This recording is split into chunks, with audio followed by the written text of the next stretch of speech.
La belle équipe du rendez-vous de midi se met déjà en place et nous sommes d'attaque pour agrémenter, égayer votre mi-journée. J'espère que vous vous portez comme charme. Salut à vous et bienvenue.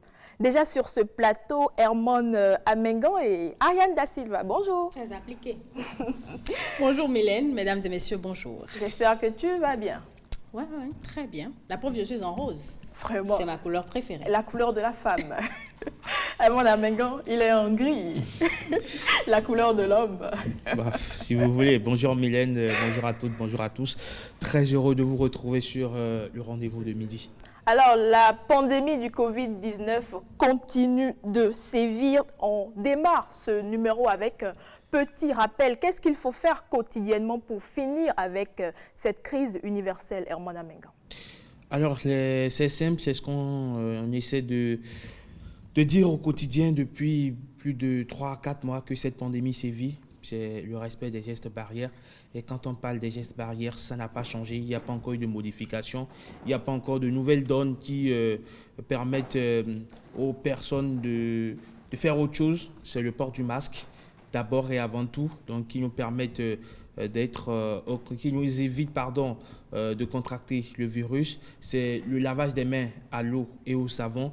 Et en l'absence de l'eau et du savon, vous pouvez utiliser le gel hydroalcoolique. Après, si vous avez de l'eau et du savon, c'est toujours important de faire ce geste. Vous lavez les mains minimum 20 secondes parce que le constat est que lorsque vous voyez des gens à l'entrée, soit d'un supermarché, soit d'une boutique ou soit à l'entrée d'une institution, lorsque les gens sont tellement pressés le fait de se laver les mains devient juste une simple formalité plutôt que d'être, plutôt que d'être un geste qui nous évite de contracter le virus ou d'éviter de faire contracter le virus aux autres.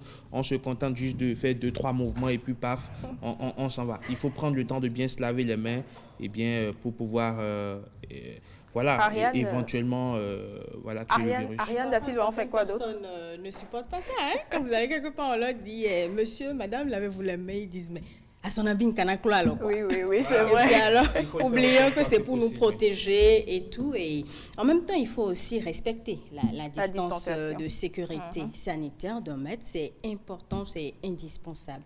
Je pense que tous ces gestes nous protègent. Mais alors, j'ai l'impression qu'aujourd'hui, les gens sont en train de baisser pavillon.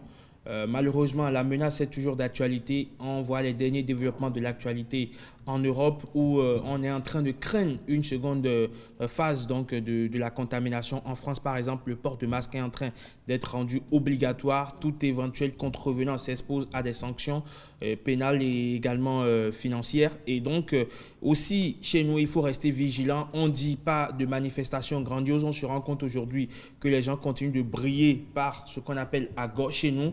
Et voilà, chaque week-end maintenant, vous vous rendez compte que les vieilles habitudes sont en train de refaire surface. C'est assez dangereux, il faut rester concentré. Le virus ne va pas rester là éternellement. Pour le peu de temps qu'on nous demande de rester concentré, de rester discipliné, il faut respecter les prescriptions du gouvernement. C'est très important pour ne pas être contaminé. Alors, nous sommes toujours dans la fièvre du 1er août et l'une des choses qui marque cette célébration et qui d'ailleurs nous rend fiers, c'est l'hymne national, un si beau texte que nous a laissé l'abbé Gilbert Dagnon, mais malheureusement massacré par certains. On revisite non seulement les mots, mais aussi le rythme singulier de l'aube nouvelle.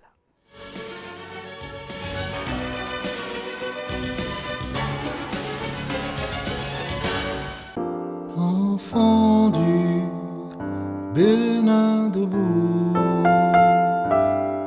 la liberté d'un cri sonore chante au premier feu de l'aurore. Enfant du Bénin debout.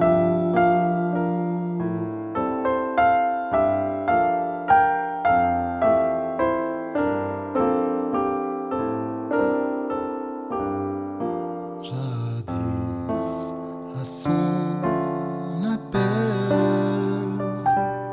nos aïeux sans faiblesse ont avec courage ardeur plein d'allégresse, livré au prix du sang des combats éclatants. Accourez, vous aussi, bâtisseurs du présent, plus fort dans l'unité, chaque jour à la tâche.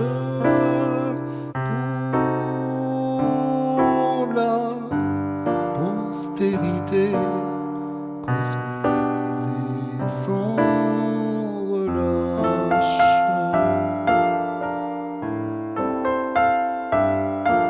Sans relâche.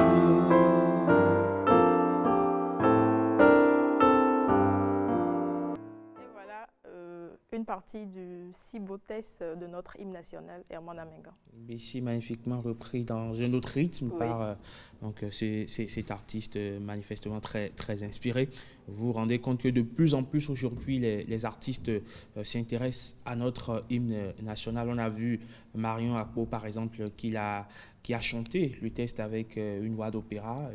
Voilà. C'était d'ailleurs très intéressant. Oui, c'était très intéressant, Marion Akpo, la restitution qu'il en a faite. Donc, oui, c'est un très beau test lorsque vous écoutez les paroles, lorsque vous laissez les mots vous pénétrer. Je me permets d'utiliser cette expression. Lorsque vous laissez les mots vous pénétrer, vous vous rendez compte que l'hymne national du Bénin est d'une finesse stylistique assez Oui. incroyable, et chaque mot, chaque parole, chaque phrase, chaque vers, chaque couplet donc de ce test nous rappelle quand même que nous sommes béninois, nous rappelle que nous sommes unis par le drapeau tricolore. Ariane, est-ce que tu ne penses pas que ces artistes qui reprennent l'Homme Nouvelle revalisent en quelque sorte notre hymne national? Oui, c'est la revalorisation, j'y Oui. arrive. C'était pas fameux de l'hymne national, c'est très beau comme Herman le disait. Et moi, ce qui me marque le plus, c'est ces personnes qui réussissent à chanter l'hymne national en langue nationale. L'hymne national en langue nationale. C'est impressionnant. J'ai entendu le fond.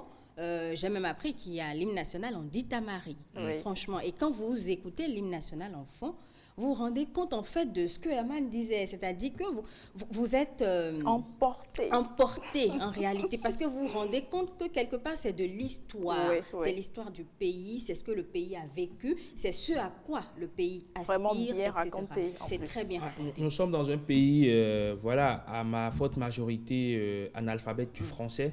Et donc, quelque part, lorsque vous chantez l'hymne national à côté de quelqu'un qui maîtrise si bien le fond, mais qui malheureusement ne comprend pas le français ou qui n'est pas instruit en français, vous voulez qu'il y comprenne quoi? Mais absolument rien du tout. Et donc, du coup, l'hymne national a été traduit en fongbe, et c'est ce qu'on a appelé le rangbédé, je crois. Rangbédé, je crois que ça doit donner rangbédé, ni ça, ité, Oui, on a compris. Quand c'était au coup primaire, on nous a appris non seulement l'hymne national en français, on nous a contraints à l'apprendre en fond. Ah, c'était une contrainte. Oui, c'était une contrainte pour que vous puissiez quand même chanter l'hymne national dans une langue On va en nationale. revenir. Je le disais plus tôt dans mon introduction, c'est un beau test, un test assez poétique, mais que certains massacres. Suivez. La déjà son appel, sans croix, sans faiblesse, qui fait au président des combats croissants.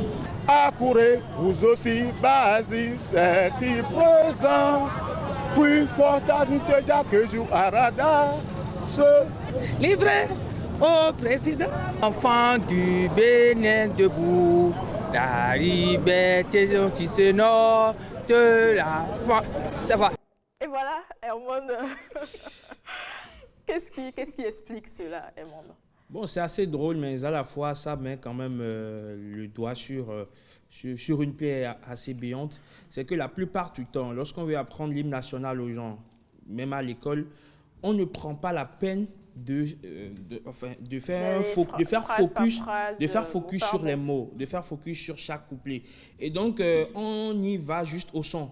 C'est comme des gamins aujourd'hui que ce n'est pas qu'au niveau de l'hymne national, et même vous vous rendez compte que les manuels scolaires que les enfants du CICPCE ils lisent à l'école, ils font quoi? Ils essaient de mémoriser le test.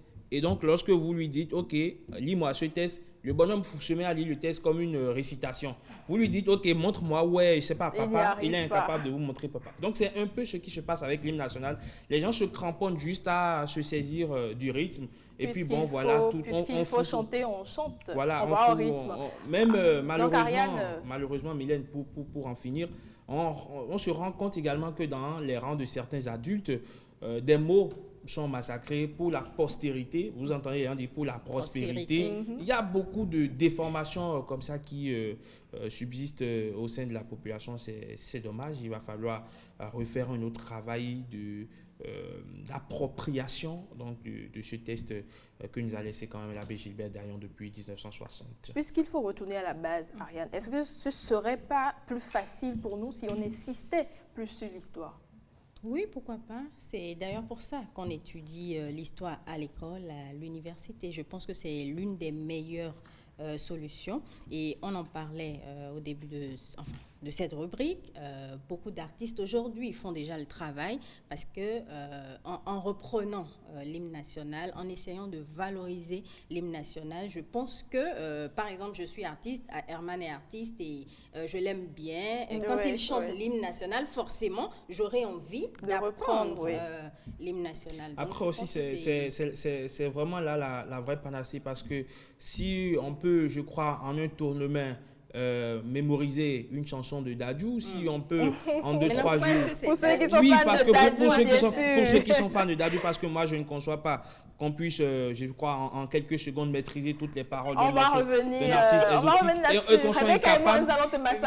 Qu'on soit incapable de chanter l'hymne national. Donc, vous voyez, c'est assez important de crever l'abcès pour que voilà, tous ceux-là qui, plutôt que d'aller maîtriser des chansons en anglais dont ils ne connaissent même pas la signification, qui prennent le temps au moins à apprendre l'hymne national. C'est mon coup de gueule de ce midi. Oui, on va te gérer tout à l'heure dans les coulisses. Me gérer, dites-vous. Sucré, acidulé du tchakbalo. Nous vous proposons ce midi du tchakbalo pour étancher votre soif. Cette boisson locale est au cœur de l'ingéniosité de Margaret Salako. Elle a troqué ses 3 masters contre la valorisation du tchakbalo. Instant découverte et dégustation. La parole à notre guide.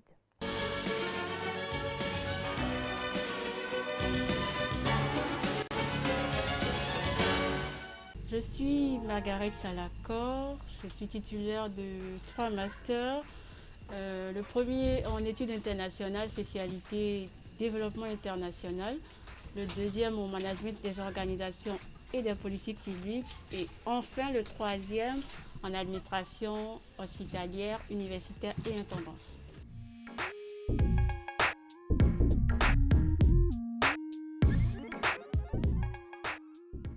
En fait, j'ai vécu une petite situation qui m'a véritablement décidé à opter pour la valorisation de ce produit-là. J'étais en fait chez ma coiffeuse et il s'est fait que je n'avais pas pris mon petit déjeuner à l'heure. Et quand je ne le fais pas à l'heure, j'ai souvent le visage qui tourne. Et donc la coiffeuse, elle a compris que ça n'allait pas et elle m'a demandé « Est-ce que vous voudriez que je vous commande à manger ?» en fait. Je lui ai dit oui. Et il s'est fait qu'elle a appelé une de ses apprenties à qui elle a exprimé cela. Et l'apprentie est tournée en fait. Ça ne venait pas. Et à un moment, ça n'allait pas du tout. Et il s'est fait qu'il y avait une vendeuse de tchakbalo qui passait. Alors la patronne, elle m'a fait « Madame, vous voulez que je vous prenne du tchakbalo? Juste le temps que mon apprenti aille vous prendre de quoi manger. » Et en fait, c'est ce qui s'est passé. Je lui ai dit oui. Et quand j'ai pris le tchakbalo, dans les sachets, les petits sachets, en fait, je me suis retrouvée d'un coup, j'ai fait waouh. Et en fait, cette boisson, elle est énergique en fait. Mais pourquoi ne pas la mettre sous un jour moderne?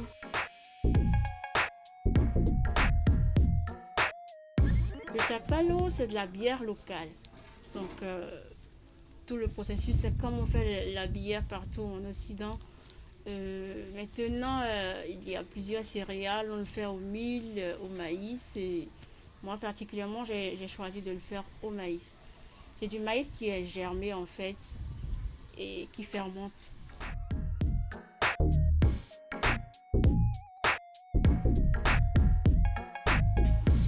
Moi, ça a été plusieurs facteurs. Mais je pense que celui qui a été le plus déterminant, c'est ce que j'appelle un peu l'appel du pays. En partant, je n'aurais jamais cru ou imaginé que je reviendrais. Mais il s'est fait que ce que l'on a pensé n'est pas toujours ce que l'on vit. Et aussi, j'ai compris en fait par des relations que j'ai eues là-bas que l'Afrique est le continent d'avenir. En fait, tout est fait déjà en Europe. En Occident, pratiquement tout est fait, c'est saturé. Et si nous n'améliorons pas chez nous, qui le fera? Si tout le monde quitte le Bénin, par exemple, si tout le monde va à l'étranger, qui construira chez nous? Donc, je pense que c'est une question qui nous interpelle tous, en fait.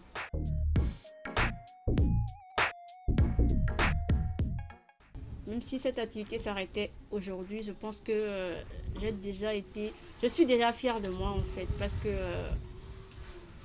pouvoir partir comme ça d'une tradition et la moderniser, c'est une fierté. Et en fait, nous sommes tous appelés à cela, en fait, parce que on parle de consommer local, consommer local. C'est bien beau de le dire. Et les gens, en fait, ont envie de consommer local aussi quelque part. Mais les gens voyagent aujourd'hui. Ils vont dans des coins du monde où ils voient comment des produits sont présentés. Et donc, si forcément la présentation n'incite pas à poser l'acte d'achat, les gens ne le prendront pas. Par exemple, tous les cadres ne sont pas forcément décidés à descendre de leur voiture ou même de leur moto pour aller vers la bonne dame au coin de la rue pour prendre du chapalo. Mais embouteillé, comme nous l'avons fait, présenté sous un jour beaucoup plus esthétique et fait dans des conditions hygiéniques, je pense qu'on a tout gagné. Ce que l'on prend au bord de la voie,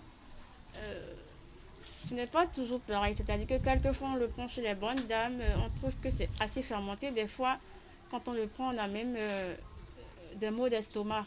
Tandis que d'autres fois, ça passe tout doucement. Donc, le gros souci, c'est de pouvoir maîtriser la fermentation de la boisson. C'est ce que nous avons essayé de faire avec des travaux en laboratoire. Et aussi, nous essayons en fait de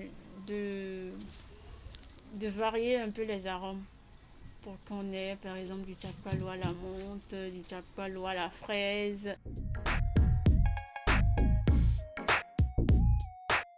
Je pense que c'est le virage incontournable. Parce que quand on dit chômage, on dit sous-emploi. Mais comment remédier au problème du sous-emploi? Il faut créer de l'emploi. Créer de l'emploi, c'est créer de la richesse. Qui crée de la richesse? Ce sont les entrepreneurs. Déjà, Margaret, moi je te tire chapeau, je m'incline complètement à Ariane. 3 masters. Hey, Herman, tu t'imagines toi, 3 masters et puis tu te mets à faire du chapalo? Oui, c'est impressionnant et c'est ça ce qu'on appelle le flair de l'entrepreneur. Et l'entrepreneur qui a flairé le très bon coup, elle a flairé le bon domaine. Vous pouvez même avoir un doctorat et décider un matin de laisser tout ce que vous faites et vous consacrer à votre propre business, comme on le dit. Donc, voilà, c'est la particularité des businessmen et donc des businesswomen à l'égard de Margaret. Et Ariane, on sait que tu es à la recherche de tout ce qui est bon, tout ce qui est fin, tout ce qui est excellent. Comment tu l'as rencontré, Margaret? Mais grâce à vous. Grâce à vous, parce que vous avez goûté oui, j'aime le chapalo. Vous l'avez déjà goûté? Oui, je l'ai goûté. Généralement, d'ailleurs, j'ai l'habitude de le prendre au bord de la voie. Mais depuis que j'ai fait sa découverte, je suis accrochée, cimentée à elle. Alors, elle t'a raconté un peu comment est-ce qu'elle arrive à tout gérer. Je trouve quand même que c'est inspirant, que c'est pas donné à tout le monde. Pour quelqu'un, par exemple, qui est resté en France, puisqu'elle est restée en France, c'est là-bas qu'elle a eu 2 masters. Elle a eu un master, elle a fait un master plutôt, 2 masters en France et 1 au Bénin. C'est pas toujours facile de voyager, d'être dans le pays des autres, d'être dans le système et de vouloir revenir chez soi. C'est pas donné à tout le monde n'a pas ce courage parce qu'on estime toujours que les autres, ils ont déjà réussi. Oui. Donc, on préfère la facilité, on préfère rester et continuer là-bas, travailler là-bas, vivre sa vie là-bas, mais elle a préféré rentrer chez elle parce qu'elle estime qu'elle a un devoir vis-à-vis de son pays, elle a une responsabilité dans le développement de son pays. Et je pense que c'est à son actif. Et là où son histoire est d'autant plus intéressante, est qu'elle a quitté la France. Combien de jeunes, lorsqu'on regarde l'actualité, ne bravent pas les vagues meurtrières de la Méditerranée pour se retrouver de l'autre côté de l'Occident? Combien de jeunes ne rêvent pas de quitter leur pays pour pouvoir aller en France, pour pouvoir aller aux États-Unis, parce qu'ils pensent que le bonheur est là-bas? Voilà quelqu'un donc qui fait le sens inverse, qui quitte son confort peut-être de la France habituel, ou de l'Occident pour venir. Et là aussi, son mérite, parce qu'il y a beaucoup qui viennent, qui quittent l'Occident avec des illusions. Et ceux qui sont sur place ont des appréhensions. Lorsque vous quittez la France et que vous revenez, on vous voit comme le benguiste, on vous voit comme celui ou celle qui veut narguer tout le monde, celui ou celle qui veut jouer les plus émancipés. Et lorsque vous aussi, vous n'intégrez pas la sociologie et donc le contexte béninois, vous passez carrément à côté et c'est toute une désillusion. Et donc, elle a réussi cette acclimatation, et ça lui permet aujourd'hui de créer un business où, sans nul doute, elle emploie beaucoup des gens. Elle emploie beaucoup de main-d'œuvre. Oui. C'est aussi ça. Ça ouvre la voie à tout ce qu'on dit, c'est-à-dire à la diaspora de rentrer, venir développer. Elle apporte déjà d'une manière ou d'une autre sa pierre à l'édifice. Exactement. Il faut penser en premier à notre développement, au développement de notre pays. Et ça passe par Ariane, ça passe par moi et par par tout le monde. Par Herman et tout. Ce que les gens oublient généralement, c'est que les autres, on les voit briller, on a vu qu'ils sont développés. C'est parce qu'à un moment, ils ont eu à faire des sacrifices. En réalité, on ne se lève pas du jour au lendemain pour être développé. Donc, voilà, elle est prédestinée à être une grande dame, Margaret Thatcher, la première ministre britannique, l'ancienne première ministre britannique. Donc, elle a un grand nom qu'elle porte si fière. Et oui, vous le comprenez, c'est Herman Amégan, si bien renseigné, si bien informé. Herman, c'est pêle-mêle.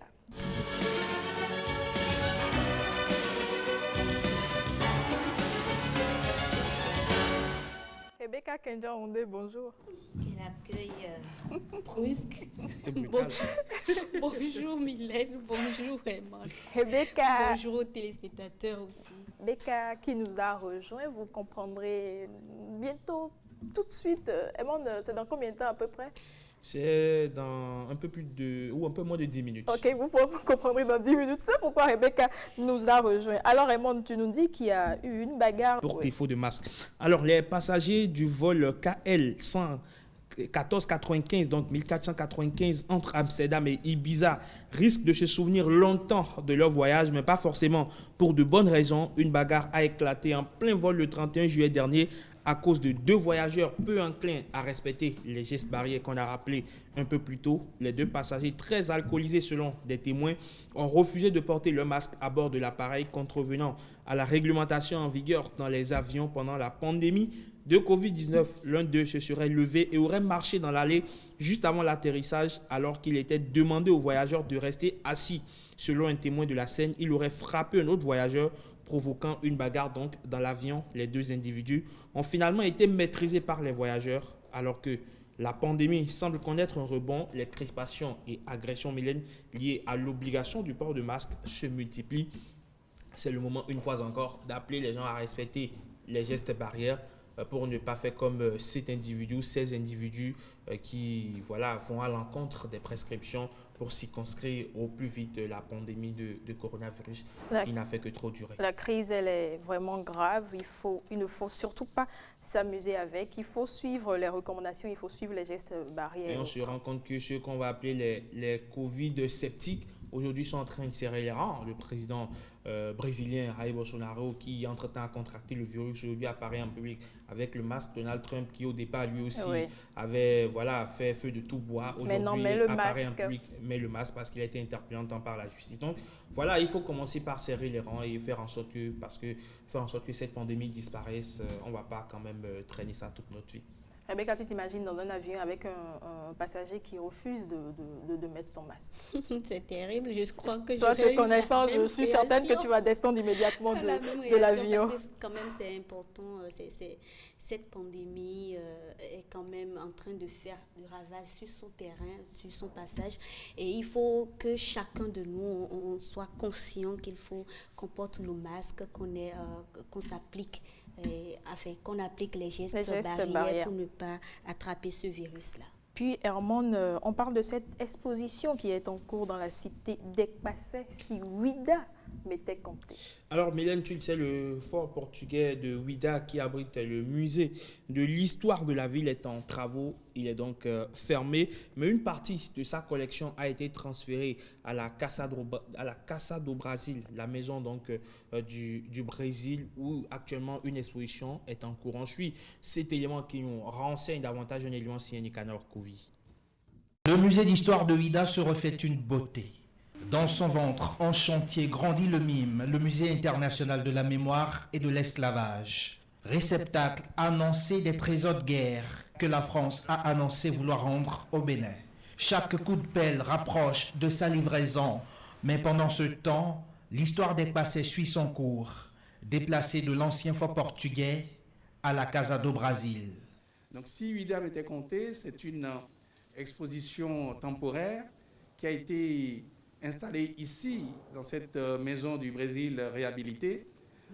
Et cela vient en réalité remplacer provisoirement l'exposition temporaire que nous avions de façon classique au fort portugais et qui montre la volonté, la détermination du gouvernement à restaurer le patrimoine architectural, mais également le patrimoine culturel de notre pays. Si Ouida m'était compté, rassemble tous les ingrédients ou presque des tourments passés de cette ville historique. Du royaume Ouida au retour des esclaves affranchis en passant par la rencontre de l'Occident. Les époques s'imbriquent dans cette exposition qui fait dialoguer le passé avec le futur au temps présent. Il y a 4 grandes étapes dans cette exposition. La première, c'est la fondation, la création du royaume Ouida de Sahel. Comment on y vit. Le contact de ce royaume avec le monde occidental. La deuxième étape, c'est la prise de Sahel par le Dahomey en 1727. La troisième étape porte sur la traite négrière. La dernière étape, c'est donc l'héritage culturel des Africains aux Amériques et l'héritage culturel des Afro-Américains affranchis chez nous. Un autre bâtiment, un symbolisme différent, une ancienne exposition revisitée et une histoire toujours aussi têtue, qui force la mémoire et le rêve, autant pour les fils du terroir que pour ceux qui la vivent avec des yeux d'étrangers. Aujourd'hui, nous avions vu des œuvres magnifiques. Nous avons vu des cartographies qui datent des années 1600 et 1700, qui constituent des patrimoines importants et historiques pour notre pays. C'est une très belle exposition qui réussit l'exploit d'être encore beaucoup plus forte, beaucoup mieux faite, beaucoup mieux agencée et qui renvoie un message encore plus puissant que l'exposition qu'elle est censée suppléer. La maison du Brésil a été rénovée. C'est une bâtisse coloniale qui mérite vraiment le détour. Et j'invite donc tous les Béninois et tous ceux qui aiment l'art, la culture, à venir visiter cette exposition magnifique. Si Ouida m'était compté, une exposition où l'histoire d'Ekpassé épouse la culture et les cultures du pays vaudon, à visiter à la Casa do Brasil jusqu'en 2021. Thème prévu pour la fin des travaux de réhabilitation du fort portugais de Ouida. Voilà donc ce reportage signé Nicanor Kovi, Nicanor qui maîtrise bien cette cité. Et voilà, si vous avez envie de connaître l'histoire de Ouida, allez juste voir cette exposition-là qui est actuellement en cours à la Casa do Brasil. Alors, célébration des 60 ans d'indépendance du Bénin, les Béninois de la France, si loin mais si proches. Tu fais bien de le dire, ils sont si loin mais à la fois si proches. Lors de la célébration donc, des 60 ans d'indépendance du Bénin, le 1er août dernier, ils ont eu à faire une série d'activités de l'autre côté donc de l'Hexagone pour se commémorer de cette célébration, ce soixantenaire qui n'est pas passé inaperçu, même pour les Béninois de la diaspora. Ensuite, cet album photo qui retrace quelques instants solennels et à la fois festifs de cette célébration.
Le très beau gâteau donc du 60. Miam miam, oui. Chez Mylène, on va finir pêle-mêle de ce jour avec une information quelque peu people. Voilà, anniversaire du chien, du célèbre chien ivoirien. D'un gâteau à un autre. D'un gâteau à un autre, le célèbre chien ivoirien, à qui la faute, qui a fêté son anniversaire. À qui la faute, vous le savez, certainement, tu le connais. On ne le sait pas, on ne le connaît pas. Mais à qui la faute, tu le connais? C'est une star. Hein? À qui la faute? Un chien. Un chien, une vedette, oui. À qui la faute?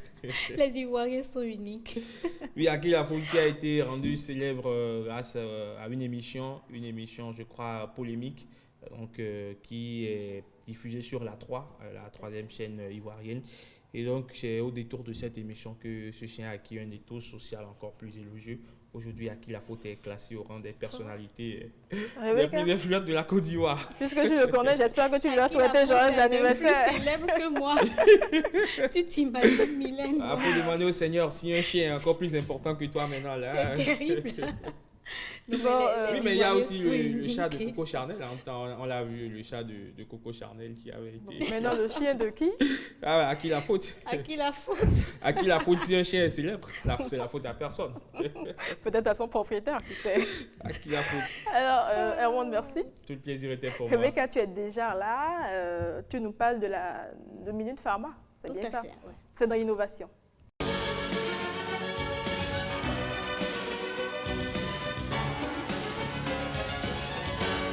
Alors, Minute Pharma, tel que tu le disais tout à l'heure, est une application créée et développée par un jeune béninois étudiant à la faculté de sciences au Brésil depuis plusieurs années déjà. Une application qui a pour rôle de rapprocher les soins et les officines pharmaceutiques de la population. Et la spécificité de Minute Pharma, c'est aussi que quelle que soit votre situation géographique, on peut rapprocher. Il suffit juste de télécharger, il suffit juste l'application. Voilà, et on peut vous orienter vers l'officine pharmaceutique qui est proche de vous ou le centre de santé qui est tout proche de vous. Alors, la conception de Minute Pharma, derrière, c'est toute une histoire. Et justement, Fabrice Taïwo, puisque c'est de lui il s'agit, c'est lui le fondateur, le concepteur de Minute Pharma, il nous en parle. D'abord, l'idée initiale, c'est-à-dire l'idée de créer Minute Pharma, a commencé par une simple curiosité et des faits ici au Brésil. D'abord, je suis quelqu'un, j'aime beaucoup me promener sur l'Internet et voir ce qui se passe dans le monde de la technologie. Pour moi, c'est fascinant de voir un écran. Et quand tu appuies un bouton, le bouton exécute ce qu'il devrait faire en fait. C'est de là l'idée m'est venue et j'ai fait des cours de programmation et j'ai appris à le faire. Aujourd'hui, je programme pour des applications spécifiquement. L'idée est de minimiser les incapacités chez nous en Afrique et augmenter les alternatives. Je vous donne deux exemples. Premier exemple, il y a des personnes qui vivent seules et qui sont confrontées à des malaises. Faute de personnes à côté, ils succombent. Mais avec une telle application, la personne a la possibilité d'appeler le SAMU, la personne a la possibilité d'appeler les sapeurs-pompiers ou a la possibilité de communiquer rapidement avec un professionnel de santé. Autre exemple, il y a des personnes qui, au bon milieu de la nuit, sentent la nécessité de prendre un produit. Constate que ce produit est terminé. Avec une telle application, la personne a la possibilité de voir quelle entreprise ou boutique ou pharmacie est fonctionnelle actuellement à l'heure du besoin pour pouvoir se ravitailler. Alors, voilà Mylène, aujourd'hui Minute Pharma est disponible dans 5 pays de l'Afrique, le Cameroun, la Côte d'Ivoire, le Gabon, le Togo et bien évidemment le Bénin. L'application est téléchargeable sur Play Store ou sur toutes les plateformes de téléchargement en ligne. Alors, on va encore suivre à nouveau Fabrice Taiwo qui nous parle ici de comment cette application fonctionne. De communiquer. Une première option qui est connue par tout le monde. Même nos parents qui ne sont pas habitués à la technologie l'utilisent. Ceux qui n'ont pas évolué beaucoup dans les études l'utilisent. Même les petites et moyennes entreprises, les personnes qui analphabètes, je veux dire, l'utilisent aussi. Je vais parler en fait de l'application WhatsApp. Donc par ce biais, je pense que c'est un moyen de communication très efficace et plus rapide en fait. Il suffit seulement que vous ayez un peu de crédit pour pouvoir avoir cette possibilité de bavarder en fait avec ces entrepreneurs.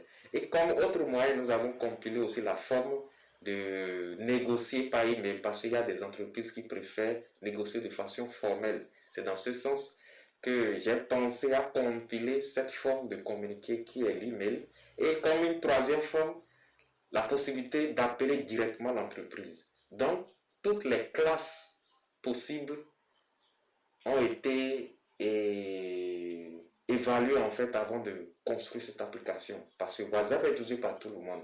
Tout le monde n'a pas les moyens, les mêmes moyens financiers. Donc celui qui a les moyens peut appeler directement. Celui qui n'a pas les moyens, qui a un numéro WhatsApp, peut communiquer directement avec l'entreprise. Et celui qui préfère communiquer de façon formelle, communique par email avec ces entreprises. Et c'est très intéressant. Donc à l'heure actuelle, nous parlons, l'application officielle est déjà prête. Donc, nous attendons d'abord les recrutements. C'est pourquoi nous avons créé une autre application spécialement pour des recrutements. Et nous allons nous charger nous-mêmes d'évaluer ces entreprises et voir si réellement ces entreprises existent pour ne pas présenter des personnes qui n'existent pas sur la plateforme officielle en fait. Donc l'application officielle est déjà prête. Et nous avons lancé sur la plateforme, sur le marché des applications, en fait, et Minute Pharma Register, c'est-à-dire l'application qui va enregistrer les données des entrepreneurs de santé qui souhaitent réellement changer leur manière d'écouler leurs produits et faire des livraisons à domicile, en fait. Donc l'application est déjà disponible sur Google Play. Et nous attendons un maximum de recrutement avant de lancer l'application officielle qui sera pour le public un lieu de contact avec les entreprises. Merci à Fabrice Taiwo pour cette innovation qui s'ajoute à toutes ces autres applications qui sont déjà créées toujours pour rendre plus dynamique l'écosystème du numérique. Je trouve quand même que c'est très intéressant, Edmond, parce que tu t'imagines, il y a des gens qui vivent déjà seuls et qui, en pleine nuit, ont des maux et qui n'ont pratiquement personne pour les aider. Il suffit juste de télécharger l'application et puis on a quelqu'un qui nous ramène des médicaments à la maison. Oui, c'est une application qui nous rend service fondamentalement parce que là on parle quand même santé et c'est intéressant de savoir que des médicaments peuvent être livrés à domicile sans que vous n'ayez à vous déplacer, que le livreur vienne à vous avec un médicament même en pleine nuit, c'est toujours satisfaisant. Oui, Rebecca, on te dit merci. Merci à toi aussi. Alors, on reste dans le même registre. On parle toujours santé. Il nous est déjà arrivé de nous servir d'une plume, d'une bûchette, d'allumettes ou d'un coton-tige pour nous soulager d'une démangeaison ou pour nettoyer nos oreilles. Il faut tout de même savoir comment le faire pour éviter l'effet inverse. Quels sont les gestes pour nettoyer ses oreilles? C'est dans Bien-être avec Marcel Betoro.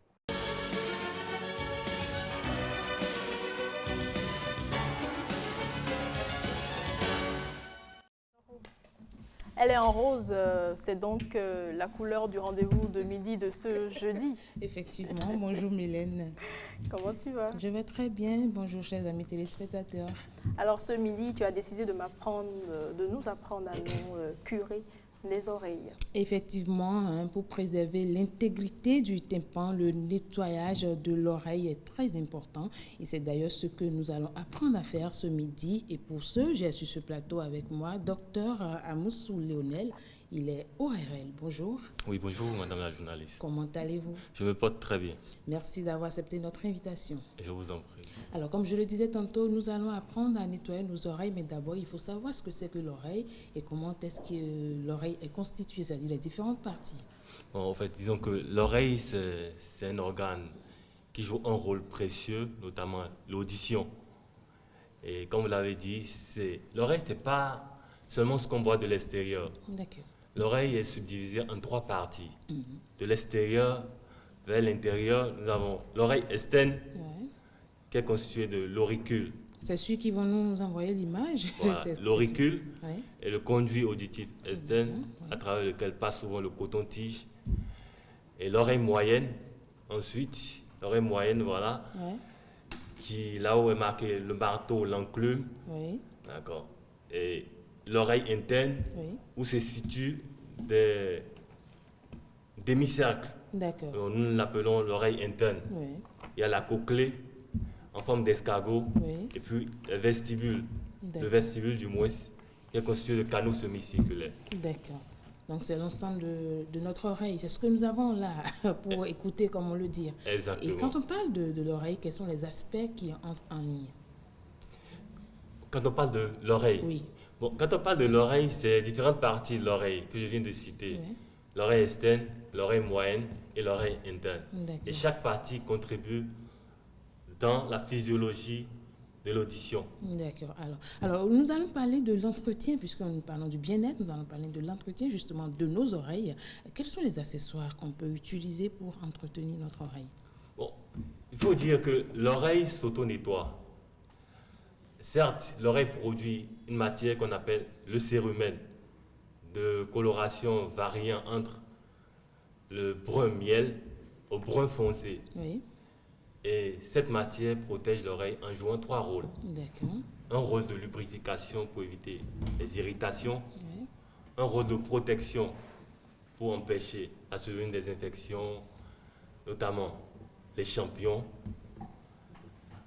mais également le cérumen joue un rôle de nettoyage de l'oreille. Nettoyage parce que ça collecte les squases, c'est-à-dire les dépôts de cellules mortes issus du renouvellement de la peau, de la muqueuse. Donc, ça collecte aussi la poussière, ça empêche l'entrée des insectes à l'intérieur du conduit. Est-ce que vous voulez nous dire que nos oreilles sont nettoyées d'eux-mêmes? En principe, oui. Mais il arrive à des moments donnés, il y a un trop plein de cérumen qui déborde l'oreille. Quels sont les accessoires qu'on peut utiliser pour nettoyer l'oreille? Comme je l'ai dit tout à l'heure, en fait, l'oreille s'auto-nettoie à travers la production de cérumen qui joue une triple action. Une action de nettoyage, une action de lubrification du conduit et une action de protection. D'accord. On nettoie l'oreille lorsqu'il y a un trop plein de cérumen produit et qui déborde le conduit auditif externe. En ce moment, on est autorisé à nettoyer juste l'entrée de l'oreille. Mais il faut faire attention à ne pas aller trop loin. Parce qu'en ce moment, on s'expose à des dommages. Et ces dommages, c'est les traumatismes du conduit, c'est les perforations tympaniques, c'est les baisses auditives que nous appelons les surdités.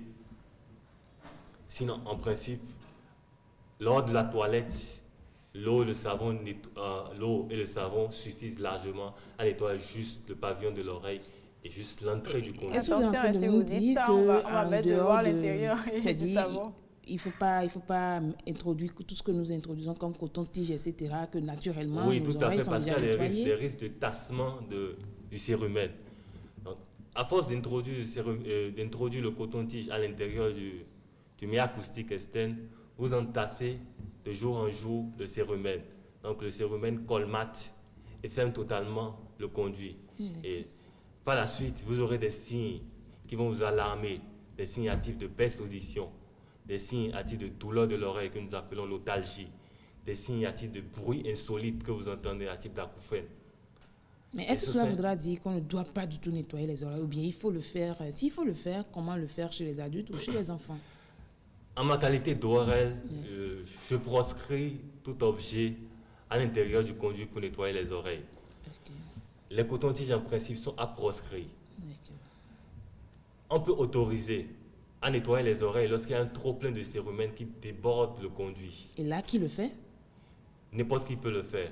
Le patient peut le faire. À la maison, on peut le faire. Comment le faire? Il suffit juste de nettoyer juste le trop plein, ce qui déborde à l'intérieur du conduit. Avec quoi? Avec le coton-tige. Là, on peut utiliser le coton-tige. Ou avec de l'eau, du savon. Lors de la toilette, on nettoie juste, mais rien à l'intérieur. Parce que si l'eau rentre à l'intérieur de l'oreille, ça favorise la pullulation des microbes. D'accord. Et chez l'enfant, c'est la même procédure pour le faire? C'est la même procédure, que ce soit chez l'enfant, que ce soit chez l'adulte. Mais vous savez, généralement, on a cette façon traditionnelle de nettoyer les oreilles, les plumes d'oiseaux là. Est-ce que ça aussi, c'est proscrit? Parce que vous savez, la satisfaction que ça donne. Justement, ça donne telle satisfaction qu'on ne s'arrête pas. On continue. Et puis les risques, c'est quoi? C'est les traumatismes du conduit. Oui. À l'intérieur du conduit, il y a des parois. Oui. Au fond, il y a le tympan. Donc, les risques, c'est les traumatismes des parois avec, comme conclusion, une douleur à l'oreille. C'est les traumatismes du tympan, toujours avec une douleur à l'oreille ou parfois des acouphènes, c'est-à-dire des bruits insolites, à type de bruit de criquet ou à type de sifflement à l'intérieur de l'oreille. Ah, donc quand l'oreille siffle, ce n'est pas forcément qu'on parle de vous, mais non, parce que généralement, ça c'est la version mystique, c'est la version scientifique. On dit, bon voilà, les sorciers là qui sont en train de parler de moi.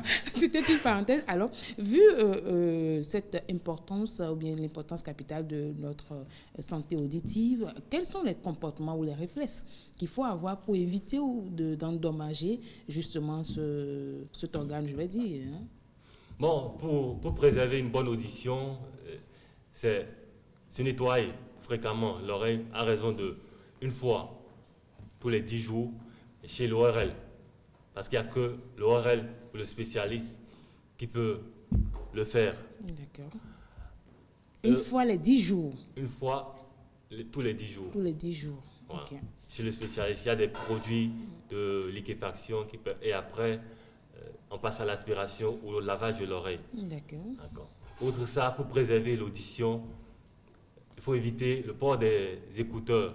On ne sera pas d'accord avec vous. On aime écouter de la musique. Si, le port des écouteurs, pendant une certaine période, ça endommage l'oreille. Parce qu'il y a deux choses qui endommagent l'oreille avec le son. C'est l'intensité. Aujourd'hui, il y a les oreilles, des casques sophistiqués, tout ça, il faut éviter? Peu importe le casque. L'essentiel, c'est le son qui est émis à l'intérieur. Donc, il y a deux choses qui endommagent l'audition. Oui. C'est la fréquence, c'est l'intensité. Quand vous augmentez le volume, vous endommagez. Mais vous savez, il y a des métiers, par exemple, où les gens sont contraints à porter le casque. Quand je vois, par exemple, les cadres qui sont en train de nous filmer actuellement, ils ont tout le temps le casque. Tout métier a ses risques. Donc, comme je le disais, soit l'intensité, vous augmentez l'intensité, donc vous endommagez votre audition, soit vous écoutez la musique pendant un long moment, l'audition aussi, l'ouïe aussi se fatigue. Et dans ce cas, qu'est-ce qu'il faut faire alors? Il y a une réglementation. Oui. En principe, il faut écouter la musique à une certaine intensité. Oui. Il ne faut pas dépasser un certain temps. D'accord. Alors dites-nous, pour finir, en quelques secondes, qu'est-ce qu'il faut retenir quand on parle d'entretien d'oreille? Quand on parle d'entretien de l'oreille, c'est très simple. Il faut laisser l'oreille sécréter du cérumen. Il y a certaines personnes qui en sécrètent beaucoup. Ce n'est pas tout le monde. Ceux-là peuvent consulter chez l'ORL une fois tous les 10 jours. Ou alors, lors des toilettes intimes, avec de l'eau, du savon, juste nettoyer le pavillon et l'entrée de l'oreille, sans rien introduire à l'intérieur. Merci beaucoup à vous, Dr Amoussou Léonel. Je rappelle que vous êtes ORL et avec vous, sur ce plateau, nous avons parlé de l'entretien des oreilles. Chers amis téléspectateurs, c'est très important d'entretenir nos oreilles puisque c'est un élément capital dans la suivi et le bien-être de l'être humain. Sans les oreilles, nous ne pouvons pas entendre, d'ailleurs, sur ce plateau. Et je vous invite à vraiment prendre soin de vos oreilles. N'introduisez rien à part le nettoyage naturel à l'eau et au savon. Pas de plumes de coq, ni si d'oiseaux. vous avez des malaises, rendez-vous tout simplement chez l'ORL pour avoir plus de satisfaction. Donc, abat les plumes d'oiseaux. Le monde l'a compris. Ouais. Merci à vous. Je vous en prie. Il y a Emmanuel aussi, hein, il faut le noter, ils sont deux. Merci à vous pour l'attention. On se retrouve demain à la même heure. Ciao, ciao.